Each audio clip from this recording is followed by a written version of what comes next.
दृष्टिबाधित दिव्यांग समिति विकलांग जनों का एक लोकप्रिय संगठन है। ये संगठन नवंबर 2020 में भारत सरकार से राष्ट्रीय स्तर की मान्यता प्राप्त किया था। ये संगठन लगभग सभी तरह के दिव्यांग जनों के लिए कार्य करने का प्रयास करता है।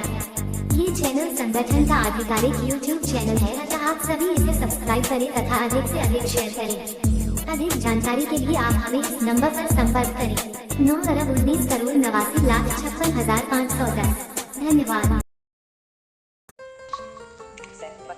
राष्ट्रीय दृष्टिबाधित दिव्यांग समिति YouTube चैनल पर विवेक मणि त्रिपाठी का नमस्कार। आज हम कई महत्वपूर्ण जानकारियों के साथ आप सबके बीच में उपस्थित हैं।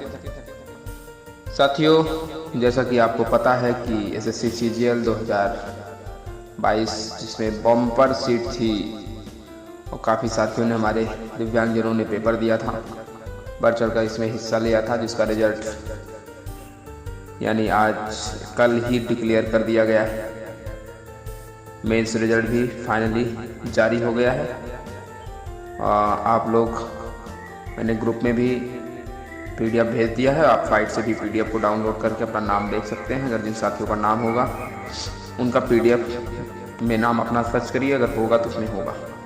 पर बेहद ही दुखद है कि कई साथी हमारे ऐसे थे जिनकी सूचना मुझे अभी प्राप्त हुई है कि जो टाइपिंग करने के बावजूद भी उनको अनसेलेक्टेड किया गया है। टाइपिंग उनका सही होने के बावजूद भी SSC द्वारा उनको बाहर किया गया है। बेहद ही दुखद है। इस संबंध में एक रणनीति तैयार करने की हम सबको आवश्यकता है, क्योंकि आने वाला भविष्य बहुत ही खतरनाक है। और जो इन्होंने कटाव इस दिव्यांगजनों की दी है 158 हमारी कटाव गई है 390 में से। पर ऐसे 158 का क्या फ़ायदा जब हमारे दिव्यांगजनों को हमारी सीट पर ही अधिकार न मिले। मैं देखा कई साथी ऐसे थे, धुरंधर साथी थे, जो टाइपिंग में माहिर थे, जो कोचिंग कराते थे। ऐसे साथियों का भी नहीं हुआ, जबकि नंबर हाईएस्ट थे, टाइपिंग भी उनकी बेस्ट थी। उन्होंने 2000 से अधिक टाइपिंग करके दिखाया था। पर दुर्भाग्य से SSC डिपार्टमेंट ने जो दिव्यांगजनों के साथ ऐसा व्यवहार कर रहे हैं, ये बेहद ही दुखद है। इस पर हमें कोर्ट चलने की आवश्यकता है, क्योंकि वही फार्मूला NTPC एक दिव्यांगजनों को टाइपिंग से छूट दे रही है, वही फार्मूला जो है ये दिव्यांगजनों से टाइपिंग करवा रहे हैं, जो ही ये चिंता का विषय है। हमारा SSC डिपार्टमेंट से सवाल सिर्फ यही है, और उन संगठनों से भी सवाल है कि आप आवाज़ तो हर लोगों के लिए उठाते हैं, और इस परिस्थिति में जो बड़े बड़े संगठन बन के दिव्यांगजनों के नाम पे खा रहे हैं, वो क्या कर रहे हैं? उनको जगना चाहिए। सबको एकजुट होकर इस लड़ाई को लड़ने के लिए आगे आना चाहिए, क्योंकि जब इन्होंने टाइपिंग की व्यवस्था SSC CGL में दी तो वहाँ पर इन्होंने क्या किया, मान्यवर, मैं बताना चाहूँगा कि दिव्यांगजनों के लिए जॉस की आवश्यकता होती है, किंतु जो इन्होंने कंप्यूटर भी दिव्यांगजनों को दिया, उसमें जॉस की व्यवस्था इन्होंने दिया ही नहीं। पहली चीज़, अगर आप टाइपिंग करवा रहे हैं तो आपको जॉस की व्यवस्था देना आपका दायित्व बनता है। पर SSC की घोर निंदा इसकी राष्ट्रीय दृष्टिबाधित दिव्यांग समिति करता है कि आपने जो दिव्यांगजनों के साथ ऐसा किया है, ये बिल्कुल गलत है, और इसके लिए एक कोर्ट चलने की हमें आवश्यकता है। और हम टाइपिंग से छूट के लिए इस लड़ाई को हम लड़ने के लिए अब तैयार हैं, क्योंकि बहुत बड़ा अन्याय हमारे दिव्यांगजनों के साथ हुआ। हमने कई रिजल्ट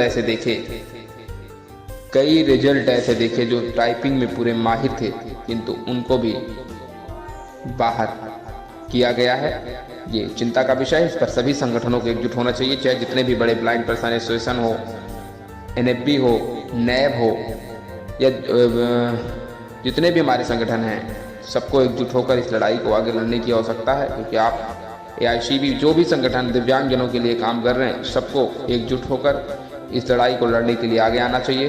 और दिव्यांगजनों की इन सीटों को जो हड़पा जा रहा है SSC द्वारा, इसे बचाने की आवश्यकता है, क्योंकि ये CHSL में कर रहे थे, CGL भी इन्होंने किया है। ये बिल्कुल गलत है। इसके खिलाफ हम सबको लड़ाई लड़नी पड़ेगी। एक रणनीति बनाकर आगे हम लोग को चलना पड़ेगा। मैं सभी साथियों से अनुरोध करता हूं कि आप लोग एकजुट हो जाएं। जिन साथियों का ऐसा हुआ हो, संगठन को तत्काल अवगत करा दें।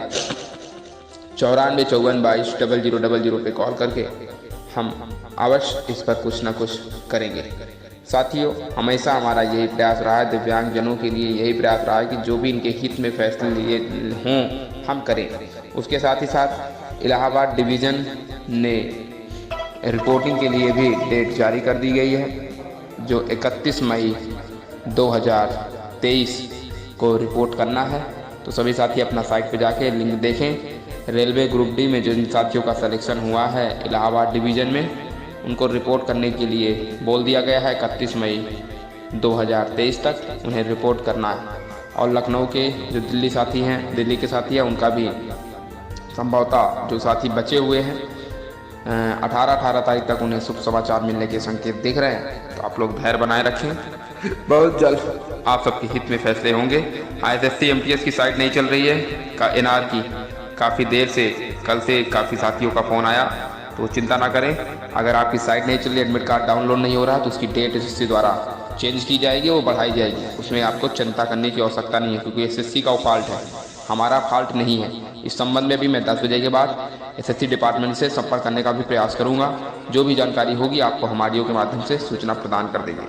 आप सभी को बहुत बहुत धन्यवाद और चैनल को सब्सक्राइब करें, लाइक करें, अधिक से अधिक साथियों तक पहुँचाएँ, आप सबकी जिम्मेदारी है। धन्यवाद।